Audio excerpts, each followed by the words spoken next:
Hey guys, today we're talking about something that's really been popping off in the last few years, and I need to warn you about it, okay?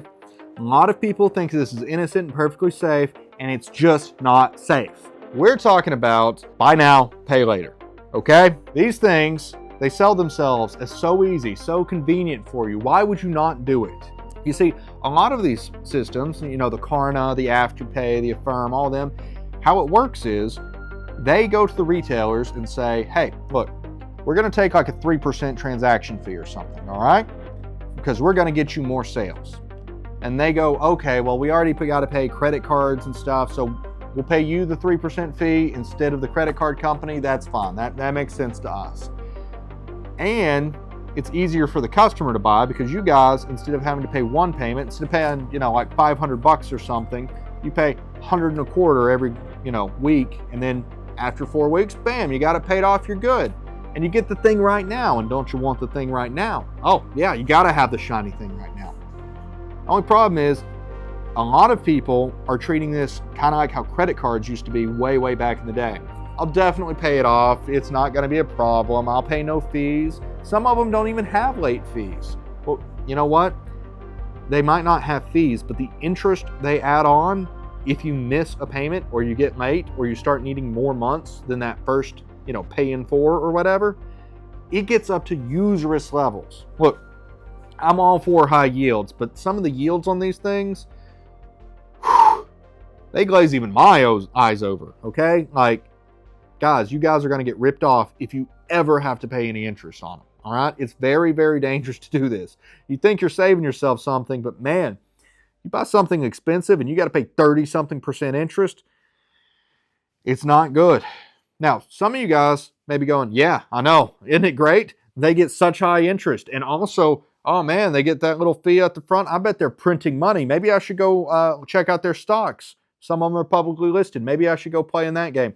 Whoa, whoa, whoa, whoa, whoa. I have a warning for you. You'd be surprised. It sounds like they're just ripping their customers off with these high interest, and some of them have really high fees if they're late and miss payments and all that. But the problem is they're not actually making money, okay? There's one bank that supplies most of these guys, all right? They fund them on the back end, and then they say, hey, look, all right, we're going to give you money at 5 or 7%, and you can go loan that to all your customers to go do this buy now, pay later thing. And the companies go, oh yes, absolutely. And hey, if they pay interest, it'll be so high, we'll make all this money and we're happy to take care of your loans. So they get the loans from the bank, right? Only problem is, a lot of you guys actually use this very responsibly. You go in there, I'll pay in 4, you pay your 4 payments, you paid no interest. Okay, it didn't actually cost you anything. And they did get that little fee on the front end from the merchant. Only problem is, sometimes that fee is not enough to cover the origination fees, the interest, everything else, tapping into their credits, all right? So sometimes they're losing money on you guys, like a lot on you guys, depending on which line of credit they have to tap in order to fund this thing. But okay, they're bundling these loans up and selling them off, right? Well, yes, they are. They're securitizing them and reselling them, oftentimes to pension funds that don't know any better and are really happy to lose your retirement. We can have another discussion about that sometime. But the problem is when they mark them up like this and sell them off, they're really not making very much money. They get a little bit, okay? But because they're not going to make very much money from these loans in the first place, oftentimes, because a lot of them perform pretty badly, they're not worth a ton of markup. And when they're not reselling them for a whole lot, they're making very little money. So they can barely pay the interest on the loan they took out to make the whole thing work in the first place. It's really, really not great. And now, I hinted at this before, but defaults. A lot of people just come in there and say, I'm going to buy this product and I'm not going to pay for it.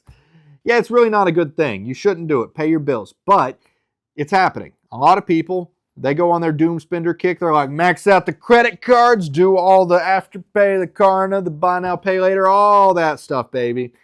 And then they just never pay anything and they go bust, but they spent money. Well, it's really, really affecting companies like this because they now have a huge amount of their portfolio defaulting.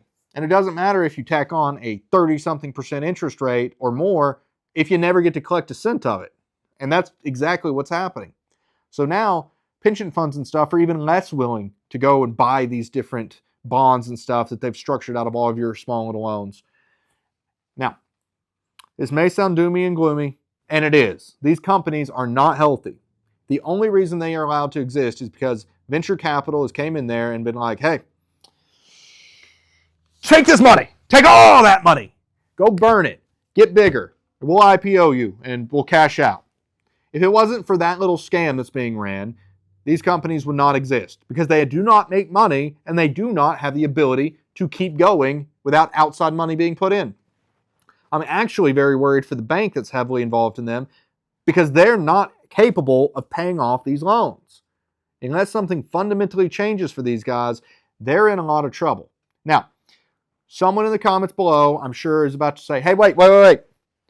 Yes, they aren't really doing good on their loan portfolio. Yes, their costs are really high and like they're not really making a good spread. But what you don't know, Mr. Overlord, you don't know that they're collecting a lot of data. See, credit cards and stuff, they just know that you spend a little money at this place. These people, these buy now, pay later places, they go, hey, you're spending your money and buying this particular product. We can build a nice little customer profile out of you. We know a lot about you. We can resell this data. We can use this to target you. We can get a whole lot of value out of you buying this that's not just monetized up front. Data is the biggest commodity ever. Blah, blah, blah, blah, blah, blah, blah. Guess what? Nobody seems to care. Sure, you're selling your data, but you're not selling it for that much. And so far, none of them have been able to bring a product to market that really capitalizes on this. So really, all this data is good for is going to another company and saying, hey, big financial institution that couldn't afford to lose money on us. Buy us for our data, please. Kind of like how YouTube did with Google. They weren't making money. They needed help. And Google came in and said, yeah, we'll burn a lot of cash to buy you and keep the thing running and grow you and pay creators and stuff. And you're going to give us a ton of data and let us target people with ads a little bit better. It works for us. And it was a good deal in that sense. This, however, is a less good deal because honestly, a lot of these banks could just have their own version of this that they build in-house, not have to spend billions of dollars just wasting it. And if they're self-funding, they don't have this giant pile of debt to another bank. So while that strategy sounds on paper like, okay, well, we can at least have a little saving here and we could get out, it's not a good one. If a bank really, really cared about this, the only reason they would ever do a deal like that, as opposed to, building their own, is if you're at rock bottom prices.